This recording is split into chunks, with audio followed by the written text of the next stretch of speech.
ठीक है उचित शर्मा जी, ये हनीमून और तलाक जैसी बातों की उपमा दी जा रही है इस रिश्ते को, लेकिन कहा जाता है कि एक बार रिश्ता टूट जाता है तो गांठ पड़ जाती है, और ये मजबूरी में ही सही, दिल मिले ना मिले हाथ मिलाते चलिए वो वाली बात हो रही है, या आपको लगता है कि मौके की नजाकत को देखकर दोनों एक बार फिर साथ आए हैं? अंदर खाने चल क्या रहा है सर कांग्रेस में? नहीं, बिल्कुल अभिलाष जी, ये रिश्तों में गर्माहट आई है तो नो डाउट राजनीतिक रोटियां तो सेकेंगे ही, नो डाउट इसमें। ये दोनों लोग समझ गए हैं कि पिछली बार क्या हुआ था और क्यों हुआ था, किस वजह से हुआ था। अगर इन्हें वापस सत्ता में आना है तो अपनी गुटबाजी को छोड़ना पड़ेगा। गुटबाजी ने इनकी सत्ता छीनी थी, एकता इनकी सत्ता में वापस लाएगी, ये इनका मानना है। और ये अगर और रहा भाजपा की बात, तो भाजपा ये समझ चुकी है कि अगर पूरे कांग्रेस को अगर कोई रिवाइव कर सकता है तो ये दोनों की जोड़ी है, नो डाउट। लेकिन मैं आप अभिलाष एक चीज पे और संदेह दे रहा हूँ कि एक शंका एक है कि एक बस्तर खेमा भी डेवलप हो रहा है। जिस तरीके से दिल्ली में फूलोदेवी नेताम डिनर डिप्लोमेसी हो रही है, जिस तरीके से कल परसों अमरजीत भगत और जनक राम ध्रुव इन लोग भी दिल्ली कूच किए हैं, आदिवासी बड़े नेता है। तो मुझे लगता है कि अब दो धड़े के बाद एक तीसरा धड़ा भी नया डेवलप हो रहा है, जिसको नजरअंदाज नहीं किया जा सकता।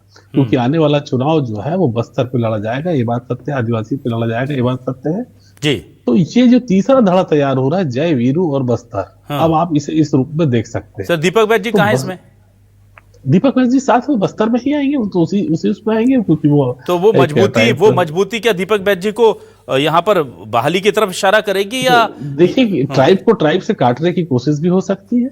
बहुत बड़ा इशारा दिया तो दीपक, हाँ आप देखिए वो भी हो सकता है कि ट्राइब को ट्राइब से काटने की कोशिश है कि अगर ट्राइब ही रखना है तो फिर अमरजीत विकल्प क्यों नहीं, जनक राम ध्रुव क्यों नहीं। तो ये भी ये चीज को भी समझा जा सकता है।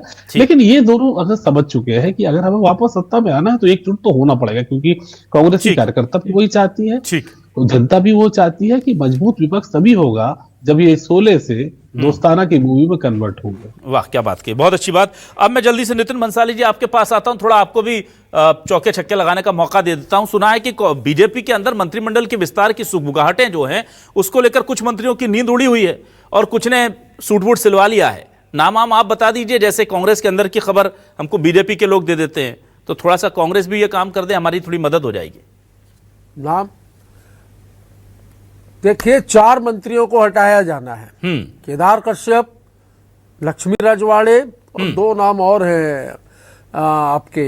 लगभग 4 मंत्रियों को हटा रहे हैं और 4 मंत्रियों को जो बना रहे हैं उसमें अमर अग्रवाल हैं और आपके लता उसेंडी हैं, इस प्रकार के कुछ नाम सुनने में आए। अभी वो बाइट दे रहे थे पुरंदर मिश्रा, उनका भी कहीं नाम सुना है कि उनको मंत्री बनाया जा सकता है। तो ये खुद इनके आंतरिक मामला है। अब आपने पूछा तो मैंने बोला क्योंकि सरकार की स्थिति अच्छी नहीं है।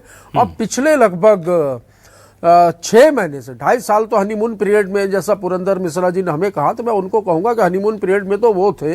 2.5 साल में सरकार अलोकप्रिय हो चुकी है, मंत्रिमंडल में फेरबदल की सुगबुगाहट 6 महीने से चल रही है और कमल में जितनी पंखुड़ियां हैं उतने गुट हैं।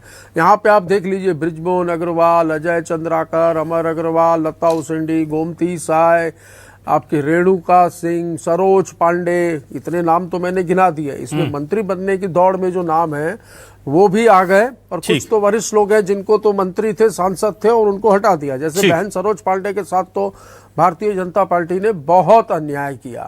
ठीक। अब रहा सवाल राम विचार नेताम जी का, तो सोसाइटियों में खाद नहीं है, रसायन नहीं है, उर्वरकों की कमी है, वो सब छोड़ के ये कांग्रेस का एनालिसिस करने बैठे। खुद के विभाग का कर ले, खुद का विभाग पहले संभाल ले, बाद में कांग्रेस में क्या चल रहा है वो सोचे। नितिन बंसाली जी, आपके हिसाब से अगर मैं 2 सबसे कमजोर मंत्री मानूं, आपके हिसाब से, आप तो कहेंगे पूरी सरकारी कमजोर है, पर 2 बता दीजिए, आप सबसे कमजोर किसे मानते हैं 2 मंत्रियों को? देखिए, लक्ष्मी रजवाड़े, टंकराम वर्मा, दयाल दास बघेल और चौथे मंत्री जो है उद्योग मंत्री लखन लाल देवांगन, इनका तो परफॉर्मेंस बहुत वीक है। ठीक। और अगर आप ये कहेंगे गृह मंत्री डिप्यूटी सीएम की बात करेंगे तो वो भी अपने क्षेत्र में बिल्कुल अलोकप्रिय हो चुके हैं। और मुझे ऐसा लगता है मैच्योर आदमी को महत्वपूर्ण विभाग दिए जाने चाहिए। वरिष्ठता में अजय चंद्राकर, अमर अग्रवाल, राजेश मूणत जैसे लोग चुन के एकदम कमजोर कड़ियों पर प्रहार कर रहे हैं नितिन जी। ठीक है, चलिए मैं उमेश जी आपके पास आता हूं। उमेश जी, अच्छी बात होती है परफॉर्मेंस रिव्यू, और बीजेपी ने सिस्टम बहुत अच्छा शुरू किया था और उम्मीद की जा रही है कि अभी नहीं तो थोड़े दिन बाद हो सकता है कि केंद्रीय आपके संगठन के ऐलान के बाद, बहुत हुआ तो मोदी कैबिनेट के विस्तार के बाद, लेकिन ये ड्यू है।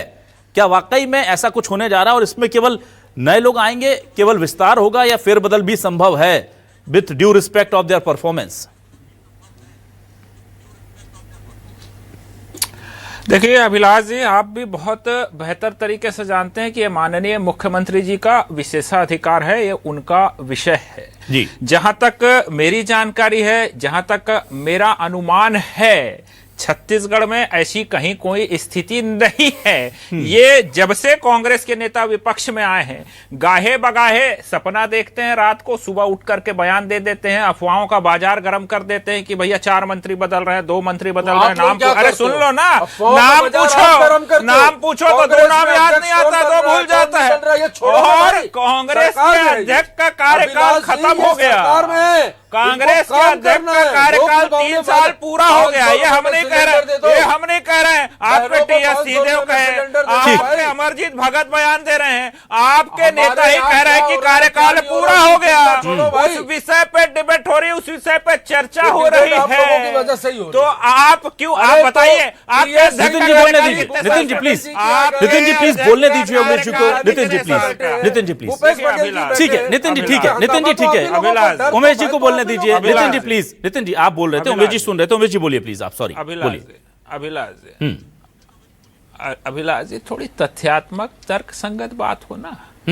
टीएस सिंहदेव साहब कहते हैं कि मैं अध्यक्ष बनना चाहता हूं, फिर कहते हैं कि 3 साल में अध्यक्ष की कुर्सी खाली हो जाएगी, कार्यकाल पूरा हो ना, ठीक है वो तो हमने कर ली बात, सर मैं मंत्रिमंडल की बात कर रहा था। के नेता अध्यक्ष बनना चाहते हैं, अब उनको कौन लटकाना चाह रहा है, कौन दिल्ली भेजना चाह रहा है, चलिए ठीक है, ठीक है उचित शर्मा जी से सीधे सीधे बात कर लेते हैं। चलिए उचित जी से पूछ लेते हैं, उचित जी बता देंगे।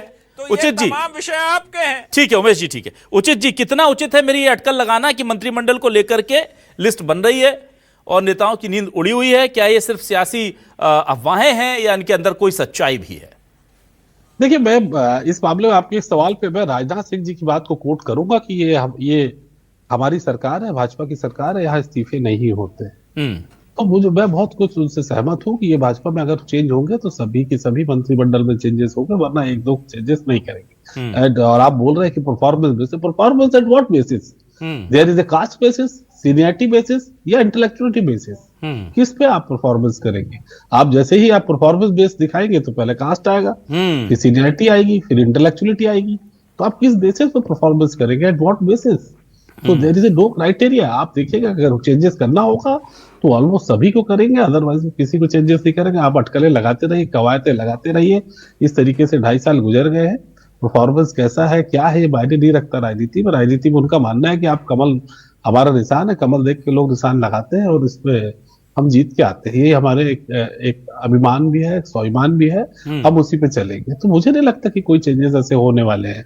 परफॉर्मेंस ऑडिट होती है, चीजें ठीक है, परफॉर्मेंस ऑडिट को तो कब के चेंज हो गए रहते, वो नो डाउट की बहुत सहमत, बड़ी गंभीरता के साथ कह रहा हूँ कि इसमें बहुत लोगों के परफॉर्मेंस ठीक नहीं है। ये भाजपा के चीजें नहीं है, जो भाजपा में इतना स्मार्टली काम होते हैं वो हो नहीं रहे हैं। ये बात सत्य है, इस बात से इनकार नहीं किया जा सकता। लेकिन कुछ को चेंज करना या सबको चेंज करना, इसमें थोड़ा सा फर्क है और इसी पे जद्दोजहद शायद शुरू। ठीक है, चलिए समय खत्म हो रहा है। मैं बहुत शुक्रिया अदा करूंगा नितिन भंसाली जी, उमेश जी और उचित शर्मा जी। जहां तक बात टीएस सिंहदेव जी और भूपेश बघेल जी की है, उनकी जोड़ी इस बार क्या कमाल करेगी देखेंगे। मंत्रिमंडल की अटकलें जो है वो लगातार चल रही हैं, विस्तार की, फेरबदल की, उस पर भी वक्त बहुत जल्द हिसाब बता देगा कि क्या हुआ है। बहुत शुक्रिया हमारे तमाम मेहमानों का, तमाम दर्शकों का इस डिबेट में हमारे साथ जुड़ने के लिए। नमस्कार।